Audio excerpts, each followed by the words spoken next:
बिस्मिल्लाहिर्रहमानिर्रहीम। आज मेरे प्यारे स्टूडेंट्स, हम कुछ चीज़ों के बारे में पढ़ेंगे जो बड़ी इंपॉर्टेंट हैं, जो न सिर्फ आपको 9th में काम आएंगी बल्कि एफएससी में भी काम आएंगी। ये अभी भी चीज़ें रिलेटेड 1.2 से ही हैं, जिनमें सबसे पहले जो मैं चीज़ पढ़ाऊँगा वो है सिमेट्रिक मैट्रिक्स। पहले हम ये देखते हैं कि सिमेट्रिक मैट्रिक्स कौन सा होता है। बड़े अटेंशन समझना आपने, बहुत ही टेंशन से। अगर आपके पास कोई कॉलम था ए, जैसे मैं बोल देता हूँ कि आपके पास यहाँ जो ए मैट्रिक्स है वो ये है 1 2 3 2 -1 4 3 4 और 0। इधर समझिए, अगर ये मेरे पास ए है और मैं इसका ट्रांसपोज ले लेता हूँ, क्या ले लेता हूँ? जब ट्रांसपोज लूँगा तो आप मुझे बताएं ये क्या बनेगा। ये 1 2 3 जो है, जो रो था ये कॉलम बन गया 1 2 3। जो दूसरी रो था वो भी कॉलम बन गया 2 - 1 4। जो तीसरा था वो भी आपके पास कॉलम बन गया। आपने जब एक का ट्रांसपोज लिया तो मुझे बताएं ये किसके बराबर है? क्या ये चीज़ वही दोबारा नहीं बन गई? ये तो ए आ गया। ये क्या आ गया?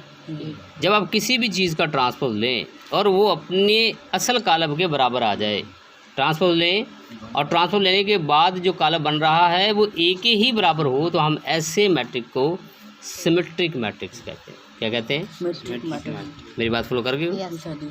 इसी के बाद हम बात करते हैं स्क्यू सिमेट्रिक मैट्रिक्स। स्क्यू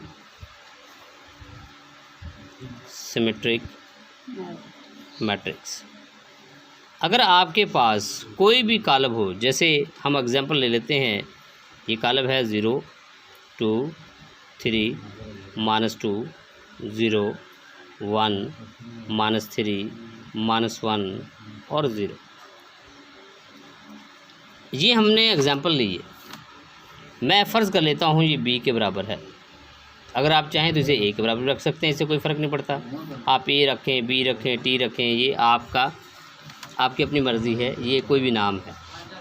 मैं इसका ट्रांसपोज लेता हूँ। मैंने आपके सामने ये बात रखी कि आप इसका ट्रांसपोज लें। क्या लें? जब आप इसका ट्रांसपोज लेंगे तो क्या बनेगा? 0 2 3 जो कि रो है, ये क्या बन जाएगा? कॉलम बन जाएगा। दूसरी रो जो है वो भी कॉलम बन जाएगा। तीसरी रो जो है वो भी। मुझे बताएं इसमें और इसमें क्या फ़र्क है? इसमें माइनस वगैरह का फ़र्क। ये 0 है, ये 0 है, ये 2 है, ये -2 है, ये 3 है, ये -3 है, ये -2 है, ये +2 है, ये 0 है, ये 0 है, ये 1 है, ये -1 है, -3 ये +3 है, -1 है, 1 है, 0 है, 0 है। ये तो नेगेटिव नहीं आ गया? ये क्या आ गया? नेगेटिव। अगर मैं इसको यूँ लिख दूँ, अगर मैंने इससे नेगेटिव बाहर ले लूँ, नेगेटिव बाहर लेने से ये रकम क्या बन जाएगी? 0। -2 2 में तब्दील हो जाएगा, -3 3 में तब्दील हो जाएगा, -2 0 1 -3 -1 और 0। अब आप नोट कीजिए कि माइनस वैसे ये किसके बराबर आया है? क्या ये दोबारा अब ये बन चुके हैं? तो ये तो ए है, ये क्या है? तो जब मैंने किसी चीज़ का ट्रांसपोज लूँ और वो ट्रांसपोज अपने नेगेटिव कॉलम के बराबर आ जाए, किसके बराबर आ जाए? तो मैं कहूँगा कि ये जो चीज़ है ये स्क्यू सिमेट्रिक है। ये क्या है? जी, मेरी बात समझ आ गई आप लोगों को? अब हम सादा लफ्ज़ों में कह सकते हैं, अगर तारीफ़ करनी पड़ जाए, आप लिखें अगर कोई कॉलम ए हो और उसका ट्रांसपोज लें और वो अपने असल कॉलम के बराबर आ जाए तो ये सिमेट्रिक है, और अगर हम उसका ट्रांसपोज लें और अपने नेगेटिव के बराबर आ जाए तो ये स्क्यू सिमेट्रिक है। डेफिनेशन लिख लेंगे उर्दू में, और इंग्लिश वाले क्या लिखेंगे? If we take a transpose of a matrix and the transpose is equal to the original matrix, then it will be symmetric, and if transpose is equal to the negative matrix, then that is called skew symmetric. Clear? Yes. ये symmetric है और ये skew symmetric है। अच्छा, उसके बाद हम बात करते हैं डायगोनल मैट्रिक्स।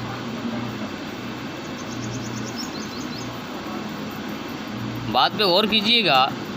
अगर आपके पास कोई भी कॉलम दिया जाए, जैसे 1 0 0 0 2 0 0 0 3,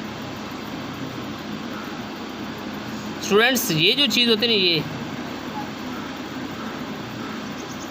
इसको कहते हैं डायगोनल। क्या कहते हैं? डायगोनल।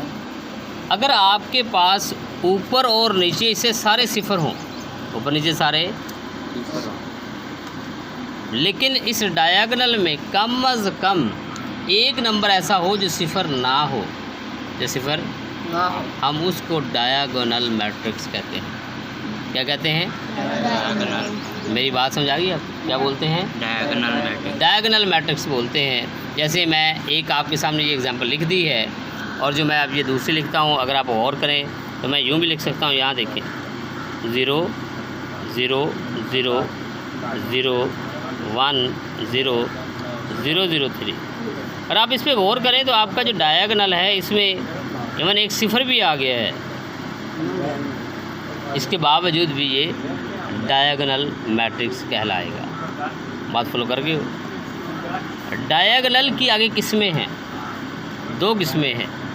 एक को बोलते हैं स्केलर, और जो दूसरा उसे बोलते हैं आइडेंटिटी। अगर कोई भी डायगोनल मैट्रिक्स आप लें, ऐसा डायगोनल मैट्रिक्स जिसके ये जो अरकान हैं डायगोनल वाले वो सेम आ जाएं। क्या आ जाएं? सेम। अगर आप नोट करें तो डायगोनल के अंदर 3 3 3 सेम है, यस। तो हम ऐसे मैट्रिक्स को स्केलर मैट्रिक्स कहते हैं। ऐसा डायगोनल मैट्रिक्स जिसके डायगोनल के अंदर तमाम अरकान एक जैसे हों, हम उसको क्या बोलते हैं? Scalar matrix. यहाँ आप 3 3 की जगह पे के भी लिख सकते हैं, एल भी लिख सकते हैं, 9 9 9 भी लिख सकते हैं, कोई भी हो, हम ऐसे मैट्रिक्स को क्या बोलते हैं? Scalar matrix. उसके बाद हम बात करते हैं आइडेंटिटी मैट्रिक्स।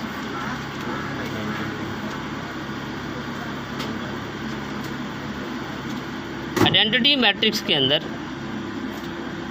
हमारे पास जो डायगोनल होता है, इसमें जो डायगोनल में नंबर आता है वो 1 1 आता है। आप मुझसे पूछ सकते हैं सर ये अगर 1 1 है तो ये तो फिर स्केलर है। यस।